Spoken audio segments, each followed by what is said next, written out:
Welcome to What Lies Ahead. I'm your host, Chris Ruffini, lead singer of the Long Island band Overthrow. On my podcast, I explore everything related to the hardcore scene through the eyes of artists, promoters, and record labels.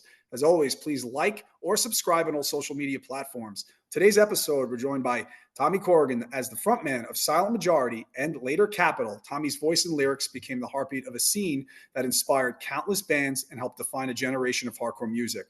With his raw emotional delivery, he left a mark that still echoes within the scene today. We'll discuss his history and songwriting process of one of the most influential bands to come out of Long Island.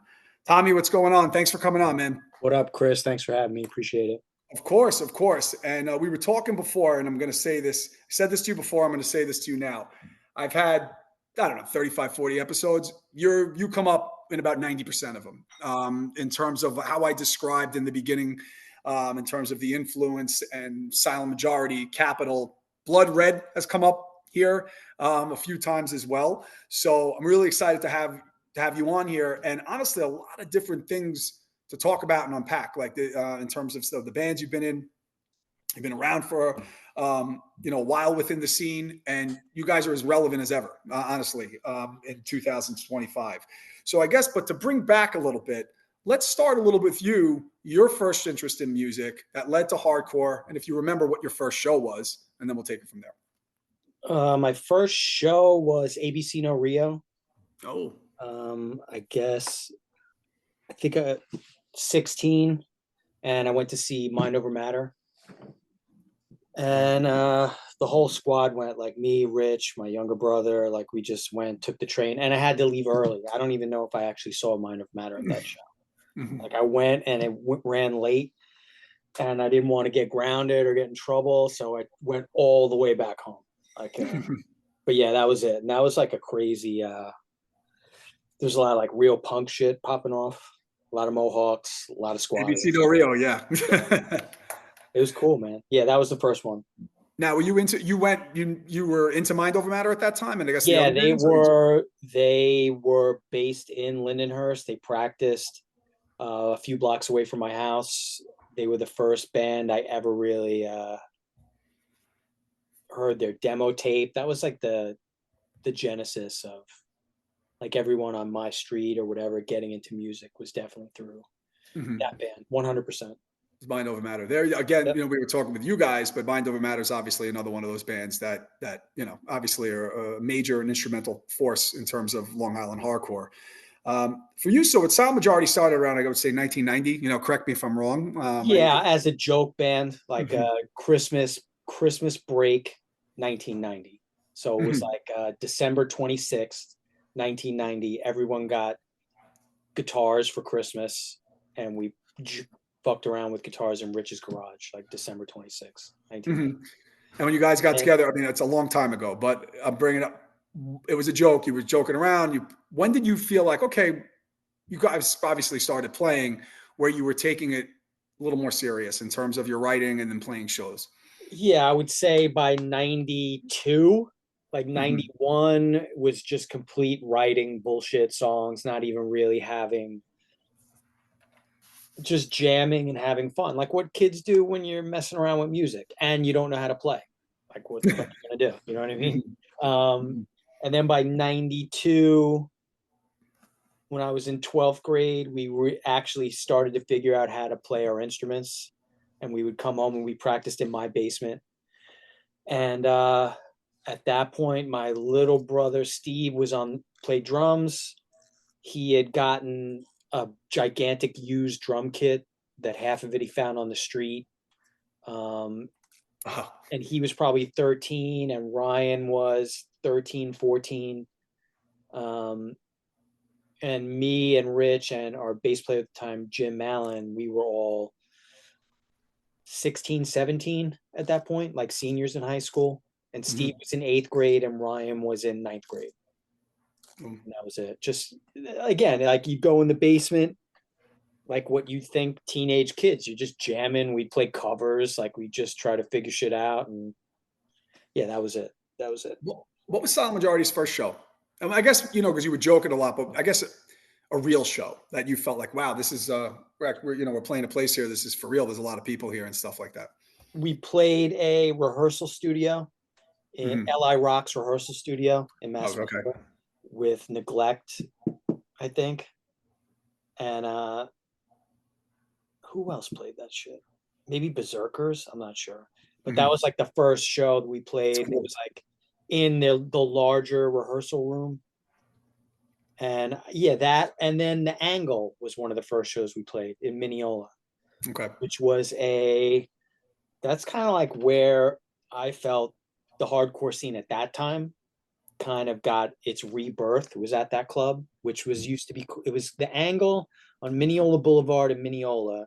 Artie had found it. It was like a goth new wave club called Hotel Leningrad. And they Yeah, he used to talked about advertise that. it on like WDRE, WLIR. And we just invaded that club. Like it would be the remnants of all the goth and industrial kids and new wave kids. And then all of a sudden it got invaded by like skinheads and hardcore kids. And it was a cool scene. It was a pretty cool fucking scene. Like it was like people waited in between the bands to dance.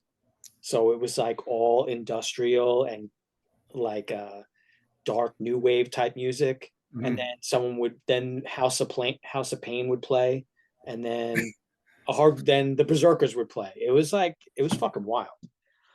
But I think at that time, like 92, 93, maybe the amount of actual hardcore kids actively going to shows on Long Island was 50, less than 50, easily. Like I think by that point, all the people that were involved going to shows at Sundance or going to shows at CB's that were from Long Island were out of it. They were all in college or they started going to raves.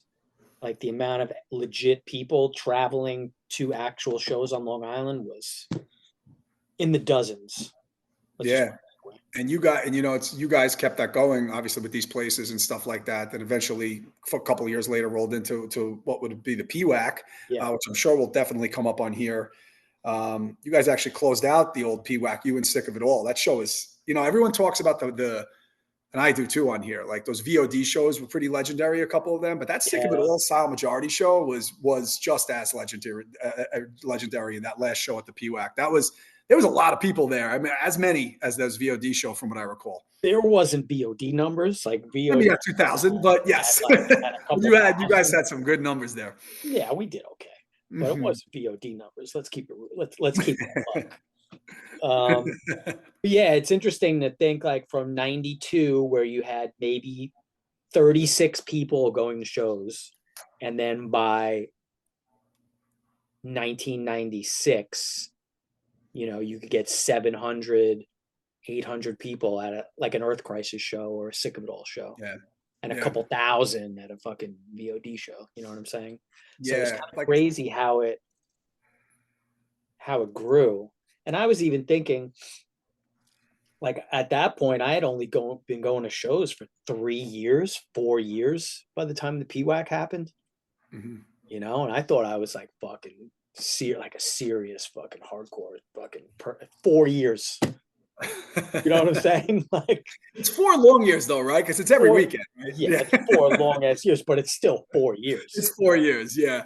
It's funny you say that because I started late 94, but really 95 I started going. And by accident, I was going because I was into metal and I liked VOD and I ended up I was going to see Propane and ended up what happened turned into a hardcore show, like 25 to Life, Crown of Thorns, VOD. Okay. And then from there, I just kept going and going and going. And you're right, it grew. What do you think was that little gap in that, like maybe that 93 to 95 or 96, like you said, that made it just start growing again? Nirvana. That's it. Yeah. That's it. Yeah. Like that kind of not getting your ass kicked by the football team, being a little bit of a freak. Like maybe that culture shift changed where people would see moshing on MTV like regularly, the whole, like, I think that was it. Yeah. Where maybe in 91, 92, if you had Doc Martens on, that meant something. Yeah. You know what I mean? You see someone walking down the street with certain pins on or a flight jacket, you're like, oh, they know what's up. But then kind of everybody got into it. Yeah. which is sick. You know, I can't. That's however you get into it, you get into it. You know what I mean? Yeah, like Long Island's thriving now, and it's been thriving, but Yep. the mid '90s it was. It really was. And it's funny you say that because it was like in 1999. I was maybe going for 5 years at that point, and I thought I was like this veteran, and it was like five Yeah. years. There was nothing. Fucking 5 years. What the fuck is that? It's nothing. Yeah, literally nothing at all. Like so, that's funny you say that. And So yeah, I remember going to a show at the Northport Pipeline. Already booked it. Northport Pipeline was like a skate park slash batting cages slash mini golf. They kind of did a little bit of everything in there. And Artie had booked 7 seconds there. And this place is actually in the New York hardcore documentary. yeah, with VOD, I'm in that. Yeah. That's where VOD's You're in, everyone is with that. Yeah. But anyway, 7 seconds played there. And that was the first show I could remember where we got to rub shoulders with 1980s Long Island hardcore kids. Like all these guys that were going to shows in the 80s at CB's and Sundance showed up to see 7 seconds in Northport.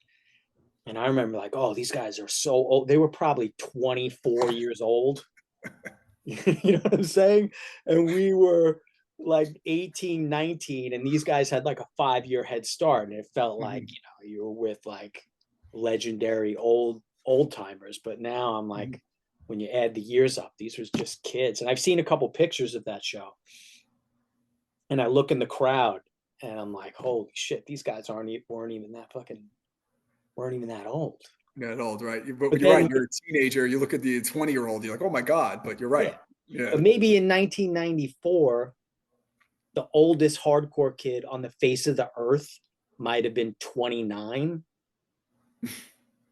You know what I'm saying? Like how, like if 1984, yeah, 30, maybe the oldest ever would be 30, like someone from LA, maybe. Like, Yeah. It's Gary, when Gary from Kill Your Idols was on here, it's interesting. He said the same thing. You know, it's at the age, it was different back. It was different. You're right. The oldest person 100%, like it would be 30. Now, you know, you go to a show now, it's just, it's a lot different. You know, I was definitely the oldest person at the show I just went to.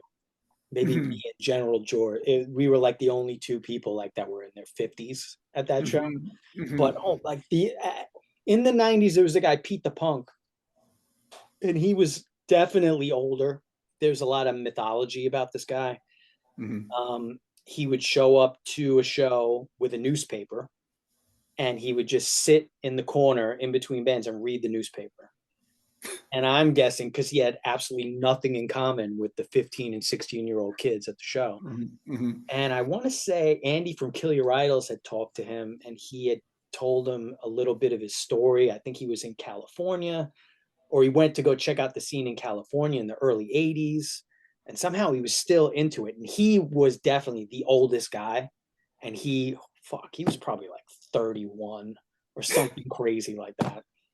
Which is like now most of the bands playing on Long Island right now, the members are 30. Yeah. 30 years old. Yeah. You know?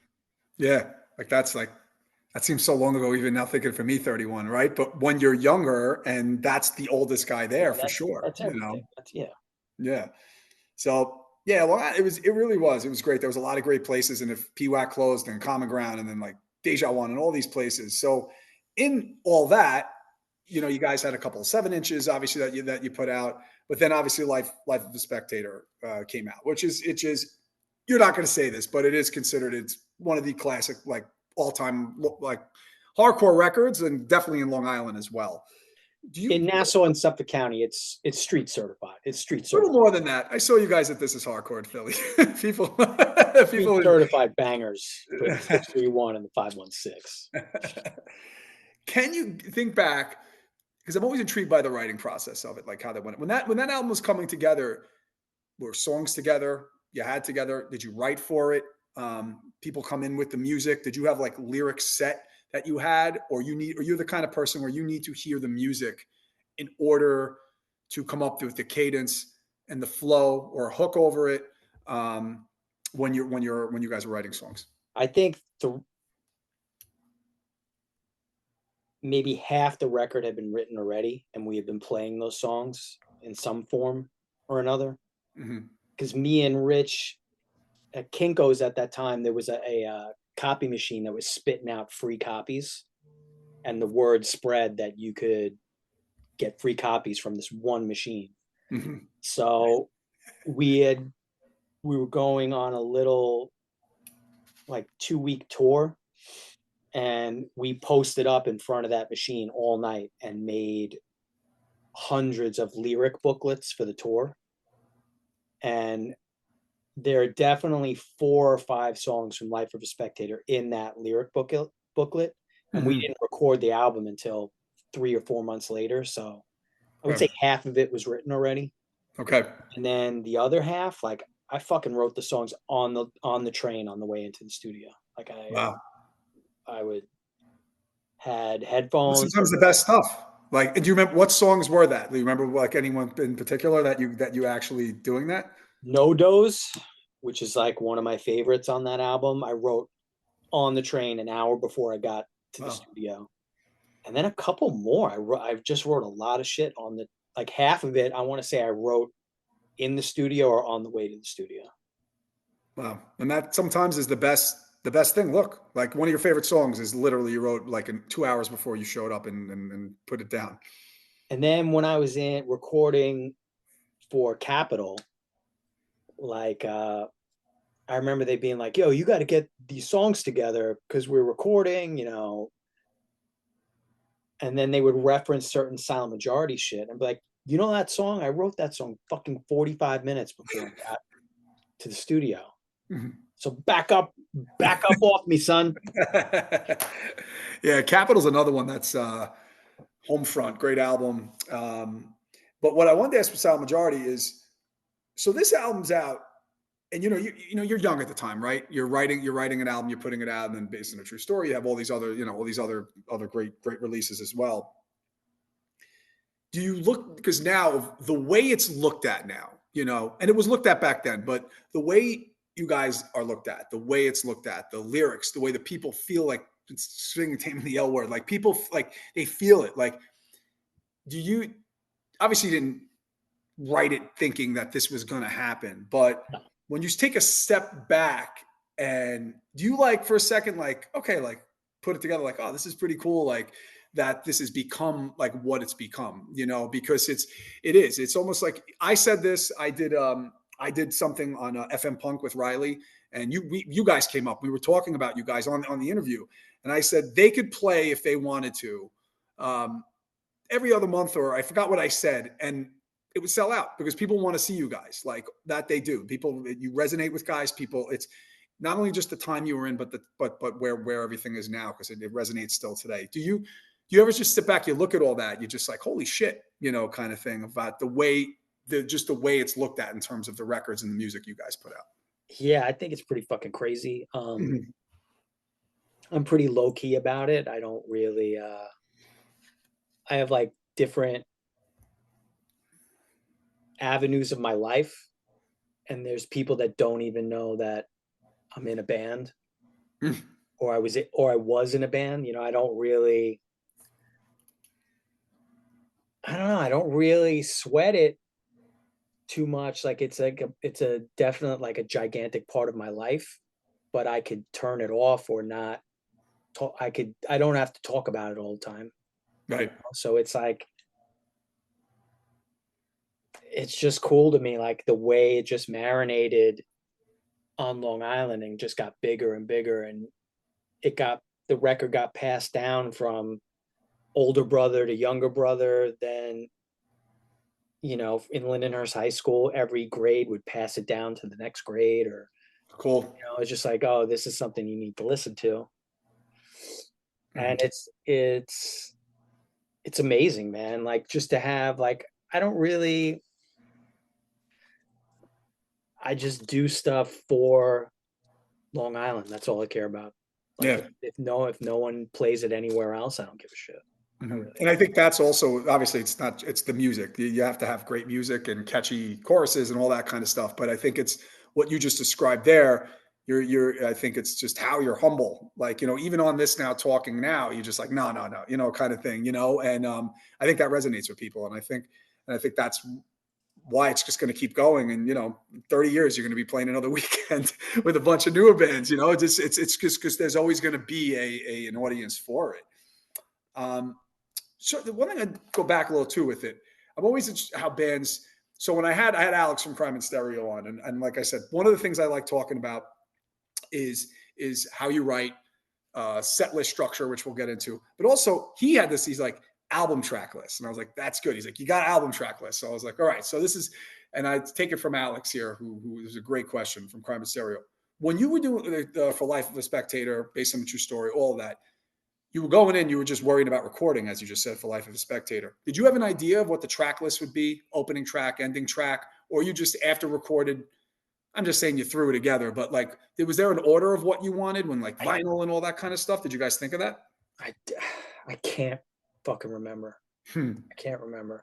I know that Artie Shepherd from Mind Over Matter produced it, and the recording engineer, he was also, I guess, a producer too, this dude Ray Martin. They had a lot of insight into the recording and the way things sounded. Like, they really produced us. Like, they get a lot of the credit for the way it sounded, the way I sounded, the things that I did. Like, that was the first time I ever really had someone like, try it again, try it this way, switch it up a little bit. So shit. Yeah, I can't really remember what we thought.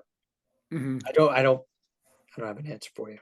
No, that's fine. I would say Cross Crowded Rooms definitely was going to be the closing one. You can't really put that one at the beginning. So yeah, I got nothing for you, man. No, it's all good. Like Taming the L Word is like a perfect opener. Like, it's just such a good song. That's just such a great song. I remember that one specifically because the cymbals come in backwards. Like, they're recorded and then they rewound the tape and recorded it going backwards. I remember that being a big deal because that was before digital shit. So you actually had to like play it and then spin the reel backwards to record. Like, so that's what you hear. Like, you hear like cymbals coming in backwards. Huge deal. Huge deal. Cool. Holds over. So I want to talk a little about the reunion, the reunion shows. I mean, there's the more recent reunion shows, obviously, from the Monarch, and then the weekend that you guys just had, or, just had, it was like 6 months ago, 7 months ago. But then you had them in 2016. You had some others as well. But I'm going to kind of talk about, I'm going to talk the Monarch and the last 3 shows you played. You guys, I think, did an amazing job honoring Rich with the reunion shows. I really, really think you did. And it had to be very, very hard to do it. Of course, you guys all grew up boys, and he was a major part of the Long Island hardcore scene. You guys did such a good job. How did you know it was best together to come and like, all right, let's do this. Let's do this and put these together. Well, we had all that shit booked before Rich passed. Mm-hmm. Okay. And right around COVID, the year before COVID happened, we were gonna play like in 2020, and it was COVID, and it was actually Rich's idea, like, where like the 2 times before that where we had done reunions in 2005, was it 2005, where we played the downtown in Farmingdale. Yeah, that was 2005, 2006, and then 2016. Those were both heavy like benefit shows for people that we knew. Like, we put the shows together to help some people out. And then Rich said in like around 2019, 2020, he said it would be nice for us to play a show without this heavy gloom attached to it. And I actually had written to get a couple feelers out there. I talked to Christian McKnight about it, and he had actually sent me a proposal. And then I swear, like a month later, that's when the pandemic happened. So that shit was done. Yeah, it was just done. Right, everything was closed. And then Rich's health had gotten bad. He had some shit going on like after that. So we kind of canceled, like we shit canned the idea. And then we had gotten another offer in 2023, And Rich said, I can't do it right out the bat. He's like, I want Joey to play for me. So we had his, we went back and forth. Me and him went back and forth a bunch. And I just wanted to make sure that that's what he wanted. And he expressed to me he wanted Joey to play. And Joey has these amazing voice memos from Rich where Rich is like talking him through how to play the songs and shit. And I had no idea that he was going to pass. Like I got a surprise phone call, and this was like a month before the show, a few weeks before the show. So it went from just going to be a happy show to some super heavy shit that it turned into a memorial performance, but it was a fucking dope show. Like the one Monarch show was fucking, and the VFW Hall show, they were both great. They were great. Yeah, I went to the Monarch show. That's the one with felt like I was watching like a PWAC show. It was like that was the Indecision. That was Millhouse CR, right? No. I'm talking about another. I'm talking later on then. Yeah. No, the one but right before after Rich passed was Koyo. Okay. Yeah. You did like 2 dates? Yes. Yeah. Okay. Yeah, that was further back a little bit. Okay. Yeah. Yeah, but it and you said like the show was good. It like felt it obviously honored him. But then you did the Monarch show. Like then the Monarch show came about, and then the three. How did that come about? Like that was just again you guys were back playing. You played, so probably some more offers were coming through. Yeah, we had some offers, and Scanlon just hooks it up, man. He's like he's a man. A really good friend to the band. He's a good friend to me. He's a great guy. He has the same spirit that we had like in the 90s. He cares about DIY shit. He cares about hardcore on Long Island. So he kind of set it up for us. And that was the ones that we just did those, or last year or something like that. I can't. It's all blurring together, Matt. Yeah. The AMH shows were cool. It was like an all-star show that but everyone had their own sets. It was really cool. It was cool to see. And I was telling you, I only got to go to the Friday, and I didn't get to go all 3 days. I went to the Friday and Sunday, and Saturday was a great one too. Obviously, I think I missed the Standstill. Yeah, I missed Standstill played that night, which I wanted to see them. Unfortunately, the Weebles fucking crushed it. Oh, they were great. Bobby's one of the greatest frontmen of all time. Like he's fucking. I love that guy. He's so fucking good with a microphone, popping shit on stage. He's fucking amazing. He's amazing. They're good. I hadn't really chilled with them in a long time. And it was great to kick it with Mike Caruana and Bobby. Like even Vinny, I hadn't chilled with Vinny Caruana in fucking 20 years. Like it was cool to see him. It was good. It was cool. It worked out. And you had basically everyone, right? That really, I mean, look, there's always a lot of other bands, but you had everybody on there, that was we fucking did. We had it booked, and I was like, fuck, Clockwise. Like General George was like, oh, can Clockwise play? I'm like, fuck. That was the one. I was like, oh shit, I forgot. But I didn't book them. So yeah, it was just like a fun weekend, like great energy, like that whole weekend, Yep. And I'm sure for you being part of playing it, you had to have felt that way, just the energy was just incredible. Yeah, it was dope. I was like, I just tried to chill the fuck out and be chilled and soak it in, right? Like, yeah, just try to be as present as possible. A lot of the times I play, I don't even remember. I got to watch like a video to see what the hell had happened. Like I don't. Yeah. It's in and it's out. I can't remember it. Do you feel like now playing, you're better at being more present in the moment within the shows as opposed to like back in the day? Because I know that. Like I was always worried about what was next. Now it's just like that's joy. Yeah. I try to enjoy what's what. You just never know. You Same. know? I don't think I was enjoying things the way I could have been. Mhm. Like I watched a video of us playing in Staten Island. Had to be like 97. And I was just like a fucking asshole. Like I was like, what am I Mhm. doing? I'm like yelling at the band. I'm like, let's go. Like I'm like, what the fuck, man? Like it was Mhm. just a different time, a different headspace. And now I'm like, I could say I'm like 100 times more chilled out now. Like I don't. Yeah, it's just Yeah. fun, right? Yeah, it's cool, and you don't know if you're going to play. Who knows? Like, I'm sure you guys will, but you don't know when you're going to play again, and if you are, so you just want to enjoy it when it happens, right? Yeah. So, I just want it to be dope. I want it to be the right shows. I don't want to waste when we play on the wrong opportunities. Like it's just got to be right. You know what I mean? It's got to be mhm. all ages. Mhm. That's like a number. That's the number one requirement. No barricade. I'm Mhm. not. I'm not doing that shit. Yeah, yeah. That's it. So your set lists, but let's keep it now. I'm not gonna go back to like tell me about your set list when you played Deja One in 1997. No, I'm not. Let's talk like now, and how you structure your set list. You guys have a lot of songs, right? Um, but I'm going to keep it those 3 days because you obviously, and I saw you guys, you switched it up. You had 3 different days you had to do that.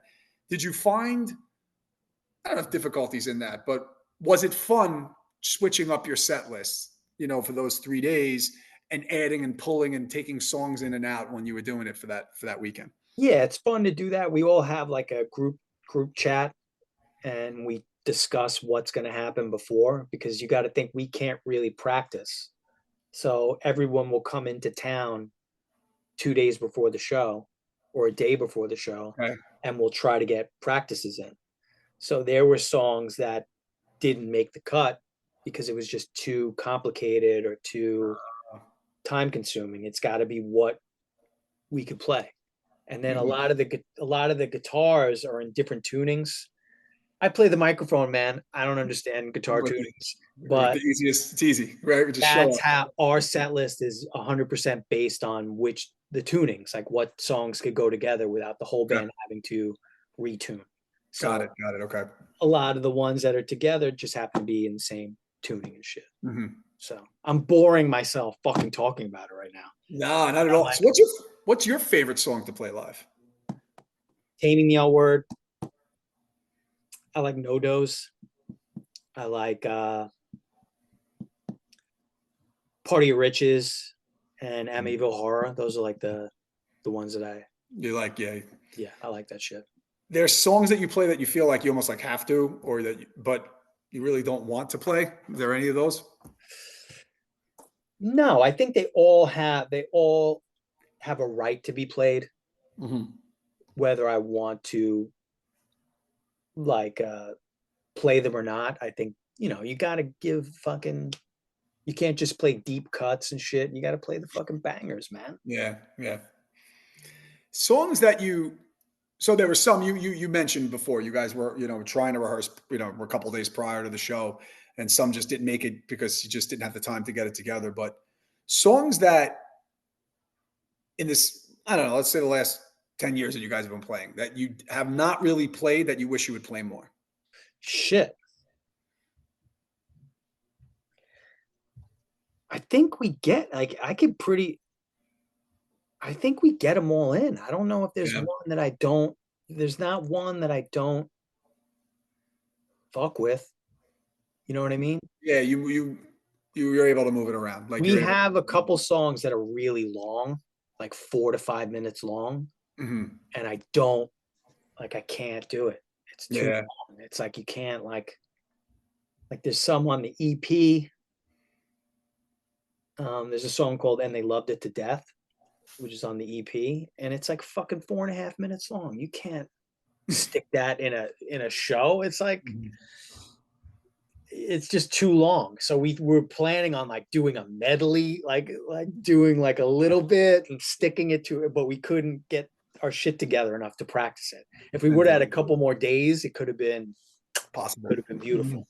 But yeah, Mhm. it didn't happen. Like we talked about doing that like up until like the day of the show, and then we shit canned the idea. Like we couldn't do Yeah. it. When you're singing the songs now, because a lot of what I feel what you guys it was about the lyrics. It's about the message. It's about, what you were feeling. Um, how does it feel now singing some of those songs, stuff that you wrote back in the 90s? Sometimes, and I talked about this like on another podcast where, it's pretty heavy stuff that I'm singing about, and it's things that happened a really long time ago. And it's not really has the same feelings to me. But I Mm, switch it like the minute you record a piece of music and you put it out there, it doesn't really belong to you anymore. mm. It's everybody's, so it's like an injustice not to play it, like or you're doing a disservice. It's not an injustice system, but bang. It's more of like a disservice to the Okay. people that want to see you. You know what I mean? So I Mhm. kind of, I'll put a different meaning to it in my head. Maybe I'll update it to what's happening currently in my life. And that's what I'm singing about. You know what I mean? But Yeah, yeah, yeah. yeah, maybe the same amount of rage isn't there. Like I'm not raging, but I Yeah. am I am conscious about what it's about, and I am taking a little journey or a trip in my own mind while I'm performing it, thinking about it. Mm. That makes any sense. It does. No, it does. It does. So I get, now we'll talk a little like little Blood Red, little Capital here because you guys, Sound Majority, I guess ended around 2000. Am I wrong? Give or take? Last show was in 2001 in January. 2001. Okay. Okay. So 2001. Blood Red, well, actually, we played with Blood Red a couple times, or at least I saw our name on flyers with you guys. I don't know if we actually played together, but we were on flyers together a couple times and we played. And like I said, that band comes up when I ask bands about it a lot. Blood Red, people like really liked it. So that came about, and then Capital was a little bit after. So Yeah. my, how did your mind I guess your mindset shift a little bit because you were in Silent Majority for it was 10 years, even though I know you guys started off as like you said joking around, but it got serious. You guys played out in Kentucky, you guys toured, you guys did a lot of stuff, put out a lot of albums. Um, how did that shift the mindset from Silent Majority to like these bands in terms of what you were thinking lyrically, what you wanted to do musically, um, and how were you taking this band? Was it something these bands you like, I want to tour with this, or this was just fun kind of thing? The A lot of blood questions there, but yeah, just kind of like where that All because right. it was different bands here. Blood Red was dope because it was with my brother, Vinny, Mhm. and he's a dope bass player. And I love the way he plays bass. And I liked Tom Comerford and Craig from Inside are great fucking players. And it was cool being in a band with them. And lyrically I didn't feel constrained by like hardcore type stuff. Like Mm. I was trying to write like a Depeche Mode song or like write like different shit. And I hadn't heard our Hostage album in a long time, and I listened to it like a month ago. And I fucking forgot like half that I Wow. hadn't really listened to it in a long time. And some of those songs are pretty fucking good. Like I Mm. hadn't really listened to it. But having said that, being in that band was like super hard. Like that was like a weird time for the Long Island scene. That was like the local 2001 to 4. Yeah, well, that was yeah. like local 7, or what was the name of that? Like the spot in Farmingdale, local 7. Locals. Yes. Yeah, yeah, yeah. Yeah, there was It was just that. a There weird like was. fashion core. What the fuck, like that? Like it was just weird. And we would be playing these shows, and I would wear like a suit, or like I just didn't give a shit. Like Mhm. I didn't care. Like we would play shows in front of 10 people. Like I just did not give a shit. Mhm. Like it was just fun playing with my brother, and like I wasn't on a mission to have it be some kind of crazy band. Right, it was just fun. You're having Yeah. fun. But being like we did some tours that were fucking miserable. Oh, really? Miserable. Oh my No. god. Like the Mhm. whole country. And it sucked so bad. Mhm. It was so depressing. Like you just felt beat up. Like you're in a van with no AC, driving through the desert, like to no show, or playing to like 3 people, playing to 10 people. it just, and you know what, Silent Majority was kind of the same way. The minute we got outside of our little bubble on Long Island, like you'd play to 5 or 6 really amazing people, Mhm. but it was 5 or 6 people. You know, you Uh-huh. were going broke the whole time. Mhm. And a lot of those people I'm still in touch with. Those Yeah. 5 or 6 people at each show. Yeah. Oh, they were fucking great. They were dope. But it wasn't like I can't even imagine what being in a successful band is like when you're on tour and everywhere you go, there's a fucking the club sold out. That must be, Yeah. I can't even fucking comprehend it because that's not Mhm. my experience. Mhm. You know, my experience is pulling up. No one knows where the promoter is. There's like 4 people there. You're there all day. You're depressed, and then you do it Mhm. again. Like Uh-huh. that's how I experienced it. Mhm. And a lot at that time, well, any time, but even that time, you know, from when I remember from, you know, you the money you make to go on the road is from merch and from stuff like that, you know, so you're kind of relying on that to eat and all those kind of things. I mean, you bring money, but I remember we were 19 and went out, you know, just I didn't leave with a lot of money, you know, so you know, we didn't go as far out as you guys did, but we went down south and stuff, and it's like you were relying on selling and people. We had no money, and Yeah. we borrowed a lot of food from stores. We borrowed it. We we relocated the food Uh-huh. from the store to the insides of our bodies. Like we didn't really pay for a lot of things. And that's what we had to do, you know. But Mhm. that shit hardened me on the inside. It gave me like an outer skin where if I played a show with Blood Red and there was nobody there, I didn't fucking like I would like, okay, let's just play the show. Or when Yeah. Capitol would play, I didn't have this, I never had something, even when we played on Long Island, like, oh, I was in this fucking band, you know, I should be getting respect. There should be fucking people here. Like, I really didn't give a shit. Mm. Like, I really did not care. Like, we Yeah. could play to fucking 15 people at a bowling alley, and I did in Capitol, and I didn't give a shit. Yeah. Yeah, I don't care. Yeah. Sing, don't sing, I don't care. Like, Mhm. whatever. Just having, you know, well, you were, you were looking, it was fun. You like weren't looking at taking this, you were taking it seriously. I don't mean that, but in terms of like not getting upset and angry if stuff like that were going on. No, I just wanted to play sick and have it sound good. Fucking, That's it. that's Right. it. That's it. So blood red, when blood red ended, did Capital start or was from the ashes of that, or Capital was kind of starting with blood red? Like that part's No, been crazy. Capitol started 2005, 2006. Okay. So that's a little after. Okay. And Duncan McDougal, my homie, he was Hmm. singing for Thieves and Assassins at the time, and Yeah. Yeah. Yeah. Okay. he sent me an email like, "Oh, we have these songs. Would you be interested in doing it?" And Blood Red had broken up. My brother moved to Ireland, and I was like, "Fuck it, yeah, I'll do it." And I went down, and that was it. Like I Yeah. then they had to deal with me, like not taking forever to write songs or like not showing up to practice every now and then a lot. Did But you? I told him from the beginning, I don't, you know, I had just gotten married, Yeah. you know, I was buying a house. I'm like, I can't have this be a full-time band. And I Right. said that from the start. So, you know, it kind of takes a lot of the load off if you don't have that pressure. Oh, sure. Yeah, yeah, yeah. It has to, right?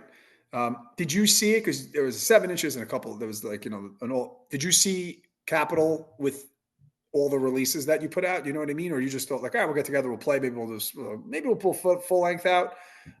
Did you see it going the way it went? Because you had, you know, the Blind Faith 7 inch, and then you guys then kept going and going from there. No, I didn't really think about that shit. And Yeah. No. Capital ended up writing double the amount of music that Silent Majority did in Hmm. half the time. Hmm. You Hmm. know, everyone in Capital is like super prolific musicians and they're fucking sick. Yeah. You know, like every single person in that band was sick. And they lived it like they were single guys at the time. And that was their shit, going to the studio, going to shows every week. Like they were 10 years younger than me. Yeah. You know, I was the guy like not there. you know? So maybe if they would have had a different person singing, they could have fucking blown the fuck up and fucking Mhm. went out and toured the world and shit. But the big Irish anchor that Yeah. held them back, you know what I mean? Yeah, and you guys played last summer, right? Yeah, it was last summer you guys played with Standstill Capital. You did Yep. you Yep. did that. Yeah, you did that. You did the reunion show, which was a That good was one. dope. We played with Rob's kids. That's amazing. Fucking one of the sickest things ever. Like, rest in peace, Rob McAllister. Yeah, Had his son who wasn't even born when he passed. Like, that shit was so heavy. I cried. I was crying. yeah. I mean, that's big. You know, that's huge. It's emotional and stuff, and that's really cool.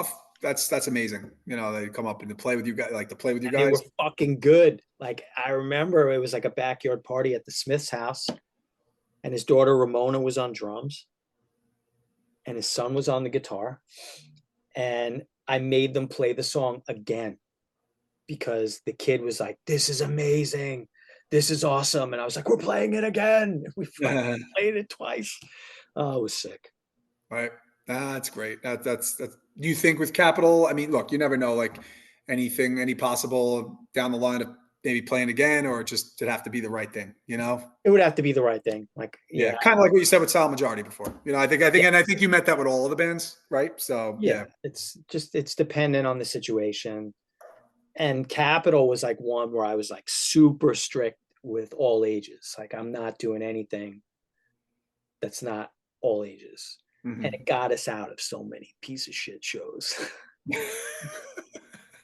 Like, hey, you want to play Mr. Beery's with me and my friend and this acoustic thing? And I'm like, nah, oh, I'm sorry. Beery's is like 21 and over, right? Yeah, we can't do it. Sorry, man. I got this policy of all ages only. Oh, yeah, maybe next time then, bro. Yeah, maybe next time. that's you could, but you're at that point. You could with these bands, you could. I don't know, pick and choose is the wrong word, but you do what you feel is right for the band and for the people that were in it and who you're honoring. I mean, Yeah, really, that's the reality.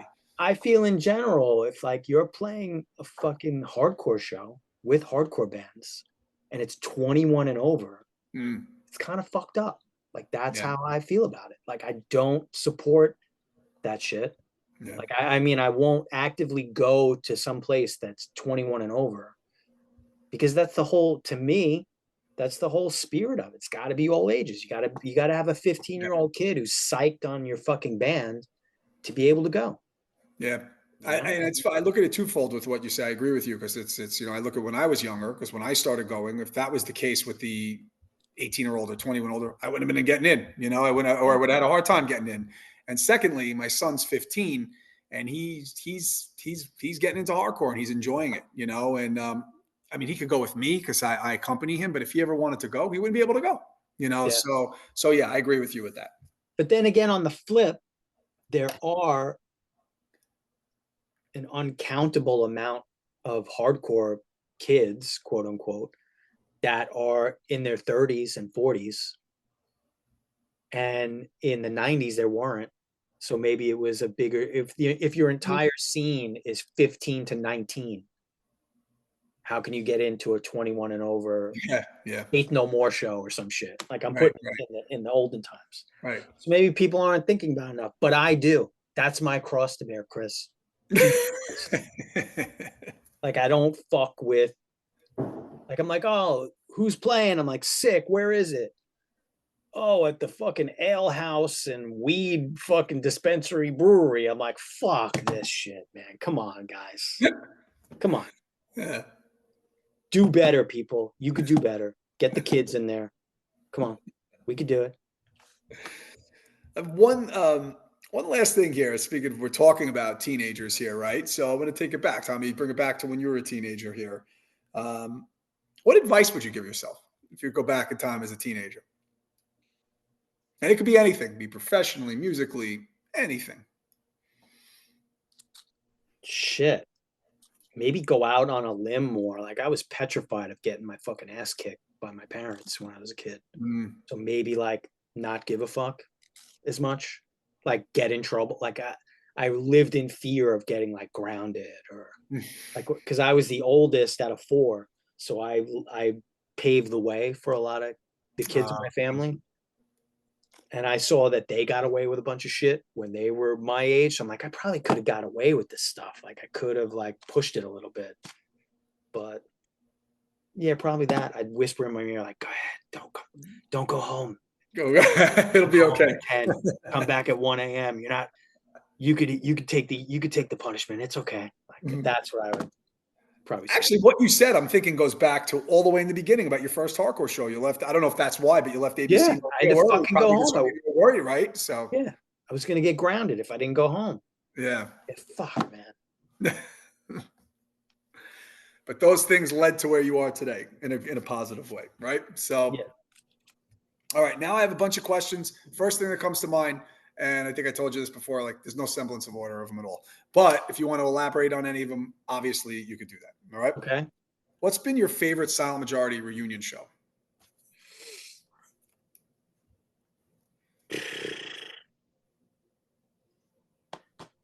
Day one of the downtown.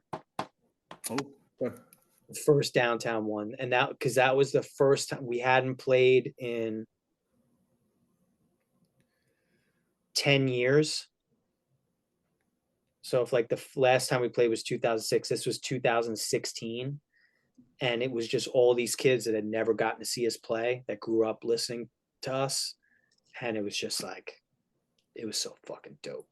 Cool. Yeah, that one. That was a sick one. And Rich was there. Like that was dope. The first one. Cool. Favorite tour you've been on? Favorite? Yeah. I even like you could even, I don't know if it's a tour, but maybe like you did a long weekend with somebody. No, I know what the favorite one I did. I'm putting the favorite italicized and in quotes, and those quotes are inside parentheses, and it's written in Comic Sans when I write favorite. But that would be like the Millhouse Indecision full US tour, where we did the whole fucking country. Like, there's things that happen on that I think about all the time. There's little catchphrases and inside jokes that I could just send a text to somebody with that, and they'll know exactly what the fuck I'm talking about. Like, it was, I still I still talk about that with people, like that one. Yeah, and that was just one time. Like, I don't even, what the fuck are people doing when they're going every year, going twice a year, 3 times a year, all year long? And everyone loves your band. God damn it. Like, how do you fucking do it? How do you do it when you're not getting robbed and fucking maced and beat up and you're fighting, like, and no one's there? Like, how are you fucking, like, shit, I don't know. Yeah, that one. But that one, that tour. Well, Silent Majority you mentioned here, but your favorite Capitol, Blood Red songs? Shit. Favorite Capitol song, is it going to be a toss-up between Homefront and Dead Children? That's a toss-up. Dead Children's a straight-up fucking banger. One of the best songs I ever did or was a part of. Favorite Blood Red song? Suburbia. It's my favorite Blood Red song. Best show. Well, you mentioned the Silent Majority reunion, but this is encompassing all the bands. Your best show you feel like you ever played, you guys as a band? Shit. There's a lot of them, so might have to. Last PWAC show was dope. It was. That one. Yeah, that was a good one. That was a good one. Best hardcore front person in the 90s. In general? Yeah. Anyway, you know what? We'll keep it in Long Island. Keep it in Long Island? Yeah, just so it's.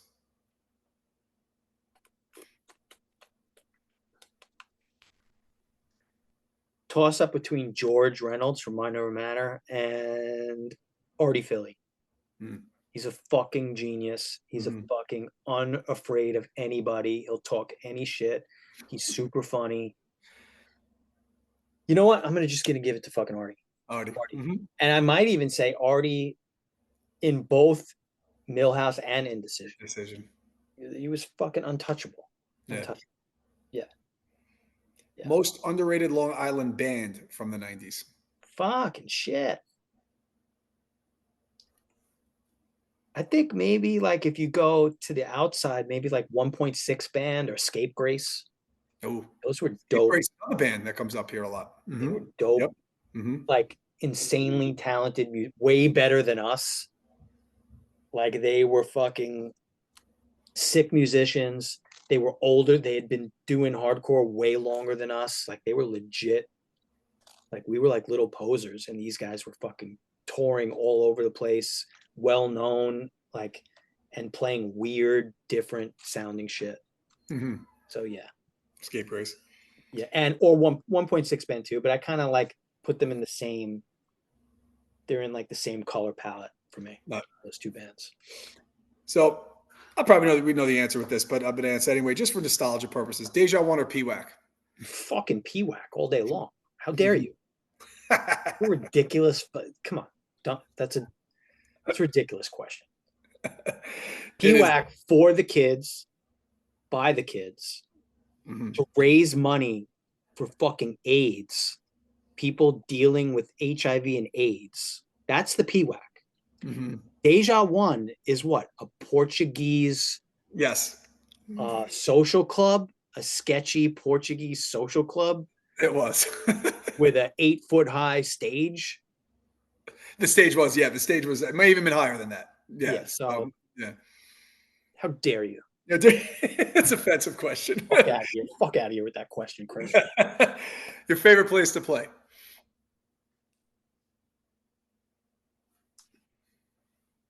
Yeah, if we're on the nostalgia tip, it's fucking PWAC, multiple VFW halls. Medford VFW hall was dope. Oh, yeah. Because there was a train layup, right? A freight train layup directly across the street that you could fucking paint trains. And then I did some shit where we were playing a show, running across the street, painting freight trains, and then running back to catch the next band, and then running back across the street. Fucking amazing. Let's talk about the shittiest places to play a show. The fucking Roxy was the biggest piece of shit of all time. And shame on anyone who has any sort of nostalgia for that fucking shithole.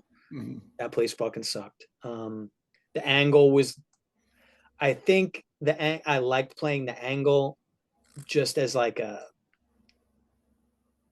nostalgia thing, but I don't think it was a good place to have a show. It had like a weird metal bar in front of the stage.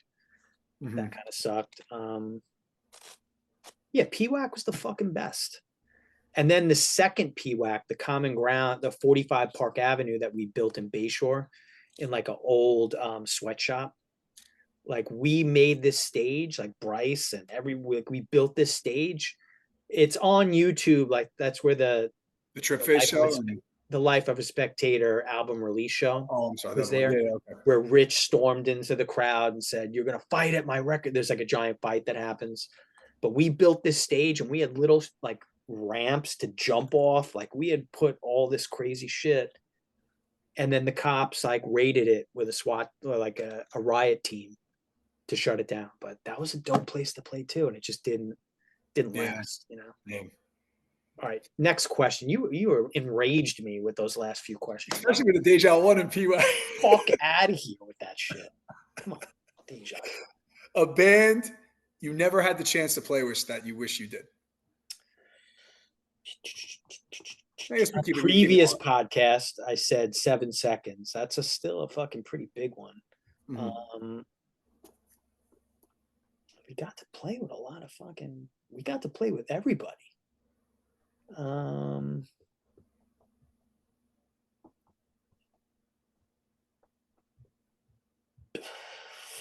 Fuck, Bad Brains. That would have been possible. Like I could see that. That's like a possibility. It's not out of the question.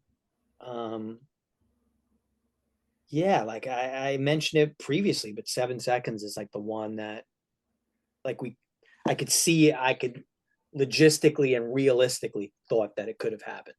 You know? or maybe Quicksand or something like that. I don't fucking know. Good. Well, an artist or band that you like that may surprise people.